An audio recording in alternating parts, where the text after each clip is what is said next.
Bismillahir Rahmanir Rahim. Hello viewers and dear learners. Assalamu Alaikum wa rahmatullah wa barakatuh. আমি মাহমুদুল হক আবার হাজির হলাম আমার ইউটিউব চ্যানেল হকস ইংলিশ বে থেকে। আজকের টিউটোরিয়ালেও ধারাবাহিকভাবে ভয়েস চেঞ্জের উপরই আলোচনা রয়েছে। আজকের টিউটোরিয়ালটি ভয়েস চেঞ্জের 14তম পর্ব এবং এখানে ইম্পারেটিভ সেন্টেন্স সম্পর্কে আলোচনা করা হয়েছে।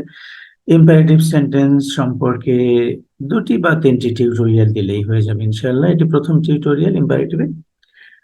তাহলে চলো শুরু করা যাক আজকের টিউটোরিয়ালটি। ইম্পারেটিভ সেন্টেন্স মূলত আদেশ, উপদেশ, অনুরোধ, নিষেধ, নির্দেশ ও প্রস্তাব বোঝায়। সেজন্য ইম্পারেটিভ সেন্টেন্স এর ভয়েস চেঞ্জের ক্ষেত্রে বিস্তারিত রুল দেওয়ার কোনো প্রয়োজন নাই। শুধু অ্যাক্টিভ এবং প্যাসিভ এটার স্ট্রাকচার কেমন হবে সেটি বুঝতে পারলেই ইম্পারেটিভের ভয়েস চেঞ্জ খুব ইজিলি করা যায়। ইম্পারেটিভ সেন্টেন্সের মূলত 3টি স্ট্রাকচার রয়েছে। প্রথম স্ট্রাকচারটি এখানে দেওয়া হয়েছে অ্যাক্টিভ ভয়েসের rule 1, active verb 1 object others. মূল ভার্ব দিয়ে শুরু হবে। ইম্পারেটিভ সেন্টেন্সের প্রথম স্ট্রাকচার সেটি ভার্ব 1 দিয়ে শুরু হয়। এখানে আমরা সাবজেক্ট দেখতে পাচ্ছি না ভার্ব 1 এর আগে। আসলে এখানে একটি সাবজেক্ট রয়েছে, সেটা হচ্ছে সেকেন্ড পারসন ইউ এবং সেটি উজ্জ্বল এন্ড ভিজিবল রয়েছে, যে কারণে এই সেন্টেন্সগুলোই আদেশ, উপদেশ, অনুরোধ, নিষেধ, নির্দেশ, প্রস্তাব ইত্যাদি নির্দেশ করে থাকে। প্রস্তাব বোঝায় না, আদেশ, উপদেশ, অনুরোধ, নিষেধ ইত্যাদি বোঝায়। So look at the structure of passive voice of it. যখন ভার্ব 1 অবজেক্ট আদার্স ইম্পারেটিভ সেন্টেন্সের স্ট্রাকচারটি এরকম থাকবে, তখন how we can change it into passive. প্যাসিভের স্ট্রাকচারটি দেখো। লেটের পরে ভার্বের অবজেক্ট যেটি রয়েছে সে অবজেক্টটি চলে আসবে অবিকল, অপরিবর্তিত অবস্থায়, বি বসবে। ভার্ব 1 যেটি প্রথমে ছিল সেটি ভার্ব 3 হয়ে যাবে, আদার্স বসবে। এখানে ব্র্যাকেটে আমরা যেহেতু subject second person you, invisible বা আনসিন দেখা যাচ্ছে না, উজ্জ্বল রয়েছে, সে কারণে ব্র্যাকেটে বাই ইউ লিখতে পারি। তবে এটি আননেসেসারি, সম্পূর্ণ আননেসেসারি, এটা না লেখাটাই better. Look at the example first. First example here, learn your lessons regularly. Dear learners, তোমরা হয়তো বুঝতে পেরেছো learn এখানে verb 1, your lessons object এবং regularly শব্দটি এখানে adverb, যদিও এখানে others হিসেবে বিবেচিত হচ্ছে। যখন প্যাসিভ করব let দিয়ে শুরু করব। let তারপরে object your lessons, তারপরে be, তারপরে learn এর verb 3 learned, then others verb 3 এর পরে বসবে। Look at the answer here. Let your lessons be learned regularly. Another example, take a good preparation for the exam. Verb 1, take দিয়ে শুরু হয়েছে, এটি advice. A good preparation এখানে object for the exam, এটিকে আমরা এক্সটেনশন বা others হিসেবে use করতে পারি। তাহলে let দিয়ে শুরু করি বেসিক করার জন্য। প্রথমে বসবে let, তারপরে অবজেক্ট চলে আসবে অবিকল, a good preparation।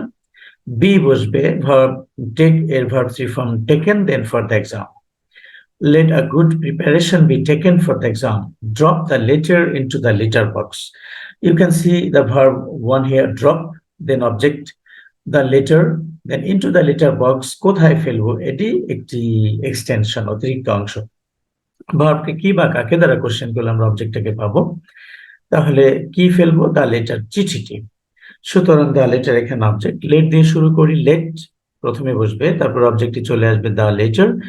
B drop এর verb 3 from dropped, double p এটি হবে, তারপর into the letter box. Another example, look after your parents. পিতামাতা দেখাশোনা করবে। look after phrasal verb বা গ্রুপ ভার্ব বলা হয় এটাকে। look after এটি ভার্ব, আর your parents এখানে object, there is no extension or others here. তাহলে আমরা let দিয়ে শুরু করব, let, then object your parents চলে আসবে, let your parents, then be, then look after প্রিপজিশনটি ভার্বের সাথেই থাকবে কারণ এটি গ্রুপ ভার্ব বা ফ্রেজাল ভার্ব। তাহলে looked after, let your parents be looked after, let your parents be looked after. Okay, dear learners, hopefully you have understood this structure very well of imperative sentence. This is structure of imperative sentence. Okay, এখন আমি I am going to the next slide, next page. Before that, one earnest request. এখনো যদি আমার চ্যানেলটাকে subscribe না করে থাকো তোমরা, please subscribe my channel and press the bell icon to get the notifications, all the tutorials that I will upload later on. So let's go to the next page.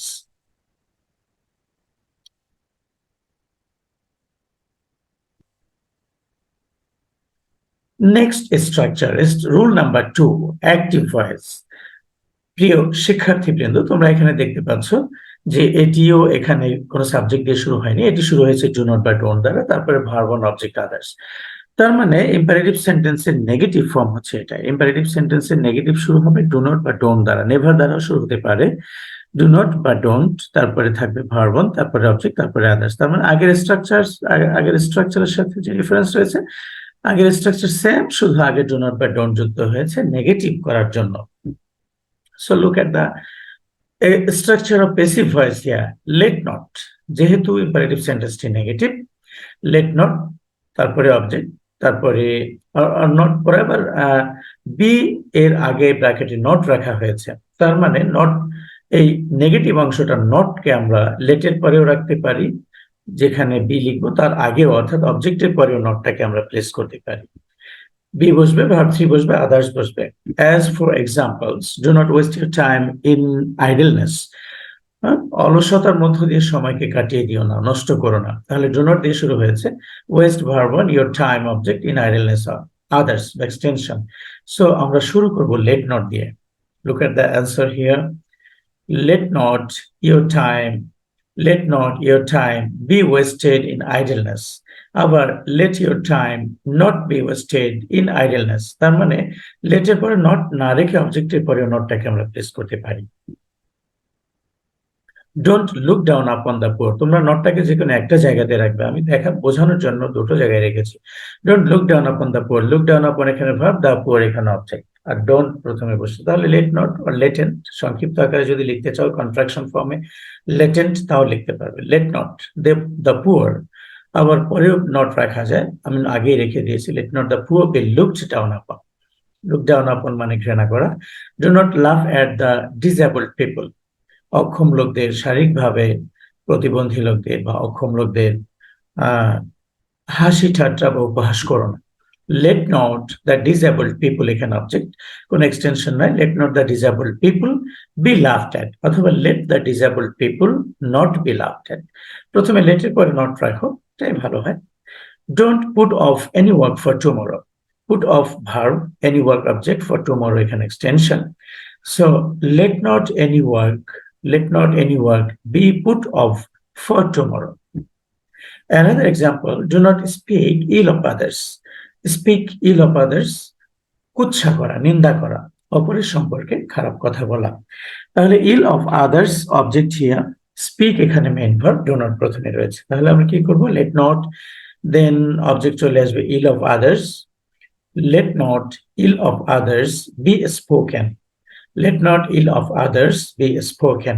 ওকে, প্রিয় শিক্ষার্থীবৃন্দ, তোমরা দেখলে ইম্পারেটিভ সেন্টেন্সে দুটি স্ট্রাকচার, প্রথমটি V one object others, দ্বিতীয়টি don't V one object others. তাহলে এটি খুবই easy, just try to understand the comparative structures of active voice and passive voice, তাহলে খুব সহজেই ইম্পারেটিভ সেন্টেন্সের ভয়েস চেঞ্জ তোমরা করতে পারবে আশা করি। আর ইম্পারেটিভ সেন্টেন্সের সাবজেক্ট ইউ, সেটি সবসময় আনসিন বা ইনভিজিবল বোঝ্য থাকে, বিধায় সেটি আদেশ, উপদেশ, নির্দেশ ইত্যাদি বোঝায়। সেটাকে উল্লেখ করে দিলে সেটা ইম্পারেটিভ থাকে না। যদি আমি ইউকে লিখে দিই ভার্ব অনের আগে, তাহলে সেটা ইম্পারেটিভ থাকে না, অ্যাসার্টিভ হয়ে যায়। ওকে, প্রিয় শিক্ষার্থীবৃন্দ, আজকের টিউটোরিয়ালটি খুবই ছোট একটা টিউটোরিয়াল, যদিও দুটো ইম্পারেটিভের দুটি রুল আমরা এখানে শিখতে পেরেছি। Thank you very much. Thanks for watching. Subscribe my channel. Watch the full video. পরবর্তী সকল টিউটোরিয়াল দেখার আমন্ত্রণ রইল, এবং আমার ইউটিউব চ্যানেলকে সম্প্রসারিত করার জন্য সাবস্ক্রাইব করার আহ্বান জানিয়ে এখানে শেষ করছি। আসসালামু আলাইকুম ওয়া রাহমাতুল্লাহ ওয়া বারাকাতুহু।